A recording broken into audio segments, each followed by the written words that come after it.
Hello बच्चों, कैसे हैं आप लोग। आपका स्वागत है आपके online platform physics study by Rajeev sir. जैसे बच्चों हमने अपने पिछले लेक्चर में अल्टरनेटिव करंट्स के इंपोर्टेंट न्यूमेरिकल्स को देखा, तो उन्हीं न्यूमेरिकल्स की सीरीज को आगे बढ़ाते हुए उन न्यूमेरिकल्स का सेकंड पार्ट है। पिछले पार्ट्स में हमने न्यूमेरिकल्स का स्टैंड थोड़ा लो रखा था, लेकिन आज आप बहुत इंपोर्टेंट न्यूमेरिकल्स देखेंगे।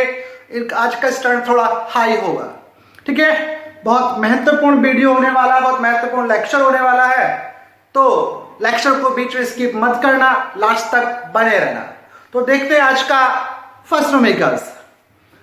बच्चों इधर रखा है कि एक एलआर परिपथ है, एक प्रत्यावर्ती तारा परिपथ है, जिसमें एक प्रेरक कुंडली और एक प्रतिरोध। प्रेरक कुंडली का प्रेरकत्व L है और प्रतिरोध R है। इनको श्रेणी क्रम में जोड़ा गया है और इस परिपथ में 220 वोल्ट और 50 हर्ट्ज आवृत्ति के एक प्रत्यावर्ती धारा स्रोत को जोड़ा गया है, जिससे परिपथ में 0.5 एम्पीयर की धारा प्रवाहित हो रही है। तो हमसे पूछा है, यदि धारा व वोल्टता के मध्य कलांतर π/3 है, अर्थात धारा व वोल्टता के मध्य कलांतर π/3 है, तो प्रतिरोध R का मान ज्ञात कीजिए और प्रेरक कुंडली के प्रेरकत्व स्व प्रेरकत्व L का मान ज्ञात कीजिए। ठीक है, तो देखते हैं बच्चों इसका सॉल्यूशंस। देखिए, क्योंकि ये एलआर परिपथ है, परिपथ में आरोपित स्रोत की वोल्टता दी गई है, आवृत्ति दी गई है और धारा वोल्टता के मध्य कलांतर। तो बच्चों जैसे आपको लास्ट लेक्चर में बताया गया था कि प्रत्यावर्ती धारा जो परिपथ होता है, उसमें धारा के मार्ग में कई अवयव बाधा उत्पन्न करते हैं। एक तो चालक का प्रतिरोध तो बाधा उत्पन्न करता ही है, प्रेरकत्व कुंडली का प्रेरकत्व भी बाधा उत्पन्न करता है, और संधारित्र की धारिता, अगर संधारित्र लगा हुआ है तो संधारित्र की धारिता भी। और जब किसी परिपथ में धारा का विरोध करने वाले कई अवयव लगे होते हैं, तो उस स्थिति में प्रत्यावर्ती धारा के मार्ग में उत्पन्न कुल बाधा को हम प्रतिबाधा कहते हैं। तो यहाँ पे धारा का विरोध करने वाले दो अवयव लगे हुए हैं, तो यहाँ पे जो कुल बाधा होगी वो क्या कहलाएगी? प्रतिबाधा। तो सबसे पहले हम यहाँ क्या करेंगे? इस परिपथ की कुल प्रतिबाधा ज्ञात करेंगे। अब देखिए प्रतिबाधा कैसे ज्ञात करेंगे? क्योंकि यहाँ पे परिपथ में आरोपित कुल वोल्टता दी गई है, कुल धारा दी गई है। तो जैसे आपको लास्ट लेक्चर में बताया गया था कि आप इस चैप्टर की जो धारा के मार्ग में बाधा उत्पन्न होती है, जो रुकावट उत्पन्न होती है, उसको इस फॉर्मूले से ध्यान रखिए कि V/I बराबर रुकावट। क्योंकि जो प्रतिबाधा होगी कंडीशंस के अनुसार चेंज होती रहेगी। यहाँ पे धारा का विरोध करने वाले दो अवयव हैं, तो कुल रुकावट क्या कहलाएगी? Z कहलाएगी। तो यहाँ पे रुकावट क्या कहलाएगी? Z। ठीक है, तो पहले क्या निकालेंगे? Z, क्योंकि Z = V/I। और जैसे मैंने आपको बताया था कि कुल रुकावट के लिए कुल ही वोल्टेज और कुल ही धारा यूज करनी है। तो कुल वोल्टेज कितना? 220 वोल्ट और कुल धारा कितनी? 0.5। पॉइंट कैंसिल 0 हो गया, 5 × 5 5 चौक 20, 5 चौक 20 0। तो Z आया कितना? 440 ओम आया। तो ये तो आ गया Z। लेकिन हमें पूछा R और L, तो देखिए अब आगे क्या करेंगे? चूंकि Z की वैल्यू हम ज्ञात कर चुके हैं और धारा वोल्टता के मध्य कलांतर भी दिया गया है, LR परिपथ है, तो अब जानते हैं LR परिपथ में धारा और वोल्टता के मध्य कलांतर। बच्चों जैसे आपको लास्ट लेक्चर में बताया गया था कि आप केवल LCR परिपथ के फॉर्मूले ध्यान रखिए, और उस LCR परिपथ में से क्वेश्चन में जो कुछ नहीं दे रखा उसको हटा दीजिए बस। ठीक है, क्योंकि LR परिपथ है, तो LR परिपथ में tan phi यानी कलांतर होता है XL/R। अब ये कलांतर हमें दिया गया था tan π/3, XL नहीं मालूम है, R भी नहीं मालूम है, और tan π/3 यानी tan 60, और tan 60 का मान कितना? √3 और XL/R। क्रॉस मल्टीप्लाई कीजिए तो XL कितना आया? R√3। r√3 equation first. ठीक है, तो यहां हमने tan phi की हेल्प से यानी कलांतर की हेल्प से एक्सेल और r के मध्य रिलेशन ज्ञात कर ले। एक्सेल आप जानते हैं, एक्सेल का मतलब होता है प्रेरणिक प्रतिघात। अब चूंकि LR परिपथ में z इक्वल टू होता है √r² प्लस एक्सेल का स्क्वायर। ठीक है, अब समीकरण 1 से स्पष्ट था कि Excel is equal to r√3, तो z इज इक्वल टू आ जाएगा r²। एक्सेल कितना आया r√3 का स्क्वायर, स्क्वायर कीजिए तो ये हो गया r² और ये हो गया 3r² और z इज इक्वल टू आया 4r²। रूट निकाल दिया, z इज इक्वल टू कितना आया 2r। ठीक, z की वैल्यू हम पहले ज्ञात कर चुके हैं 440, तो 440 इक्वल टू r और r इज इक्वल टू आया 440/2। डिवाइड कर दीजिए, 2 दूनी 4, 2 दूनी 4, तो r इज इक्वल टू कितना आया 220 ओम। तो ये तो आ गया ओमीय प्रतिरोध का मान। ठीक है, 220 ओम। r हमसे पूछा था और r आ गया 220 ओम। अब हमें L और ज्ञात करना है। तो बच्चों समीकरण 1 से स्पष्ट था कि एक्सेल बराबर कितना r√3 है, तो इसका मतलब एक्सेल इज इक्वल टू आ जाएगा r√3। r की वैल्यू कितनी 220 और ये हुआ √3। अब हमसे एक्सेल नहीं पूछा, हमसे पूछा है L। तो आप जानते हैं कि एक्सेल इज इक्वल टू होता है 2πfl, तो इसलिए 2πfl इज इक्वल टू आया 220√3। ठीक है, f की वैल्यू अब देखिए L निकालना था, तो L is equal to 220√3 is equal to कितना 2πf। अब देखिए इनकी वैल्यू रखिए, तो 220√3, 2π का मान 22/7 और f कितना रखा है 50। इससे ये खत्म, क्रॉस 0 से 0, 22 से 22 खत्म हुआ। अपॉन में 7 है, 7 ऊपर पहुंचेगा, 7√3 और 2 पंजे 10, तो L इज इक्वल टू 7√3 का मान 1.732/10। मल्टीप्लाई कीजिए, अगर मल्टीप्लाई करते हैं 7 की तो कितना आ जाएगा 7 दूनी 14, 7 21, 21 और 1 22। ठीक है, 7 7 49 और 2 51। ठीक है, 51 और 7 और 7 1 7, 7 और 5 12। ठीक है, कितने का दशमलव 3 के बाद दशमलव और 10 से डिवाइड कर दीजिए तो दशमलव एक इधर खिसक जाएगा 1.2124। इसी को लिख सकते हैं हम कितना 1.2 हेनरी। ठीक है, तो बच्चों आ गया कुंडली का प्रेरकत्व। ठीक है, एक बार दोबारा रिवाइज करते हैं बच्चों। ये हमें LR परिपथ दे रखा था, एक कुंडली थी, एक प्रतिरोध है, परिपथ में आरोपित स्रोत की वोल्ट था 220 वोल्ट, आवृत्ति 50 हर्ट्ज। परिपथ में धारा बह रही है 0.5 एम्पीयर की और धारा वोल्टता के मध्य कलांतर था π/3। तो हमसे पूछा था कि L और R की वैल्यू ज्ञात कीजिए। तो चूंकि ये LR परिपथ था, तो हमने सबसे पहले क्या करा, इस परिपथ की कुल रुकावट अर्थात प्रतिबाधा ज्ञात करी। अब कुल रुकावट के लिए कुल ही वोल्टता चाहिए, कुल ही धारा, तो Z equal to V/I। V की वैल्यू गिवन थी, I की वैल्यू भी गिवन थी, वैल्यू रख दी, तो Z इज इक्वल टू आ गया 440 ओम। ठीक, चूंकि LR परिपथ था, हमें कलांतर दिया गया था, तो इसको सॉल्व करा, और चूंकि LR परिपथ में tan phi is equal to होता है एक्सेल अपॉन r। पाई कितना π/3, वैल्यू रख दी, पाई का मतलब π/3 का tan 60 का मान √3, क्रॉस मल्टीप्लाई करी और ये रिलेशंस आ गया एक्सेल और r में। LR परिपथ था, LR परिपथ में Z इज इक्वल टू होता है √r² प्लस एक्सेल का स्क्वायर। समीकरण 1 से एक्सेल की वैल्यू रख दी, सॉल्व करा तो कितना आ गया, इसका रूट निकाला, Z is equal to r, Z की वैल्यू कितनी 440, वैल्यू रखी और r इज इक्वल टू आ गया 220 ओम। अब L और ज्ञात करना था, तो समीकरण 1 से ही कि एक्सेल बराबर √3, तो एक्सेल बराबर r की वैल्यू रख दी और ये √3 होगा। तो एक्सेल इज इक्वल टू क्या, हम जानते हैं Excel is equal to 2πfl होता है, 2πfl इज इक्वल टू कितना 220√3। सब इसको बटे में लेके वैल्यू रख दी, सॉल्व कर ले, कितना आ गया 1.2 हेनरी।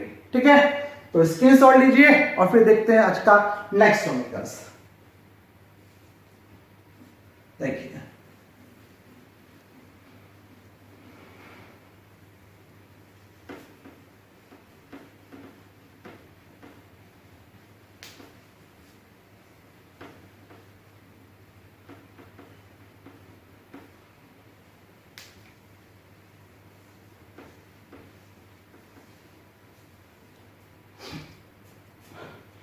बच्चों नेक्स्ट न्यूमेरिकल दे रखा है, इंपॉर्टेंट है। नेक्स्ट न्यूमेरिकल ये दिया गया है कि एक बल्ब है, बल्ब की वोल्टता V बराबर रखा है 10 वोल्ट, बल्ब की शक्ति है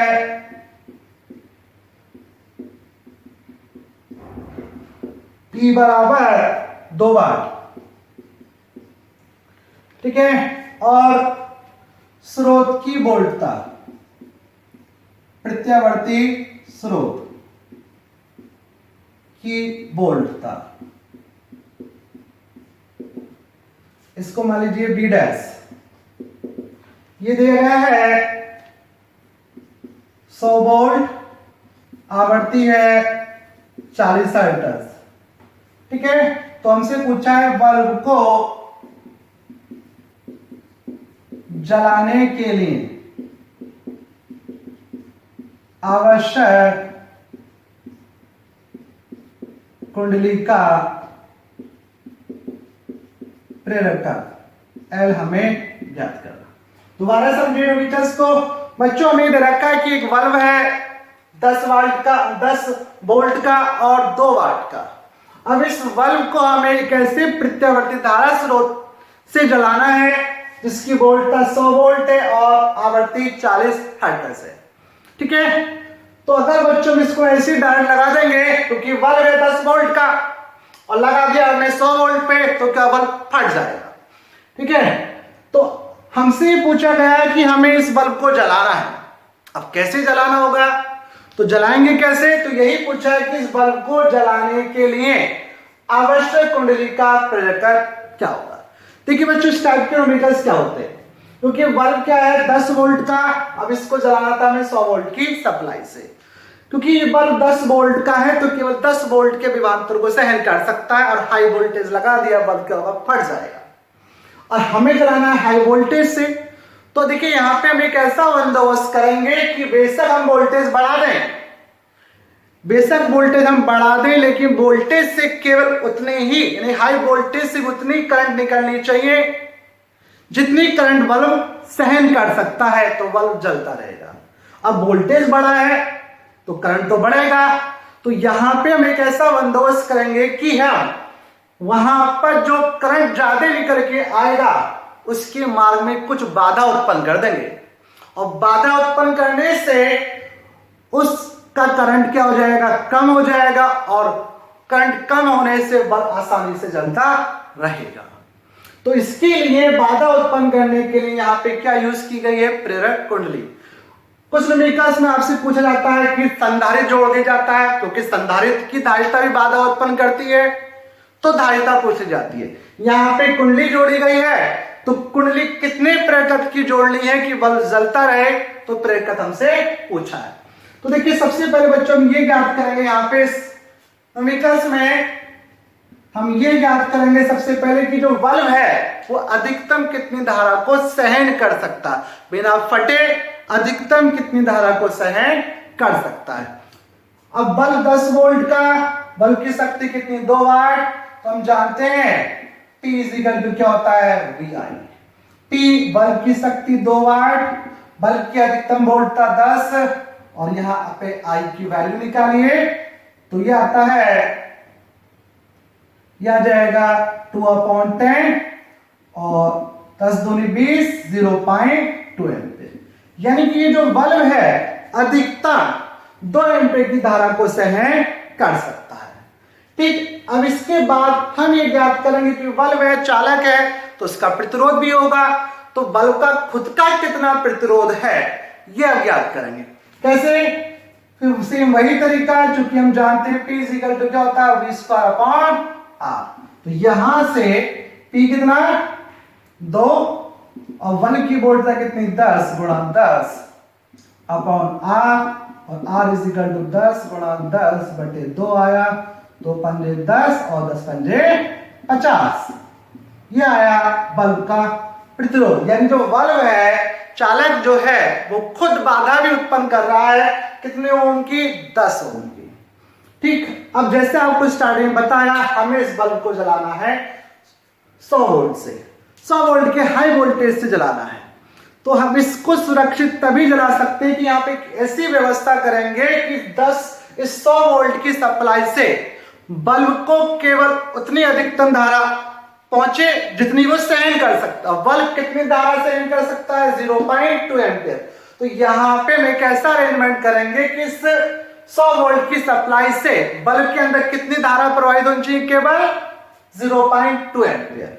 अब यहां पे हम ये ज्ञात करेंगे आगे कि अगर हम 100 वोल्ट की सप्लाई से 0.2 एम्पियर की करंट प्राप्त करना चाहते हैं तो टोटल बाधा कितनी होगी। ठीक है, तो देखिए, यानी कि 100 वोल्ट की सप्लाई से 0.2 एम्पियर की धारा प्राप्त करने के लिए आवश्यक प्रतिबाधा, अब Z इज इक्वल टू क्या होता है? V upon I। और यहां पे ध्यान रखना है कि V यानी जो सप्लाई वोल्टेज है वो लेना है और धारा जितनी वो सहन कर सकता है।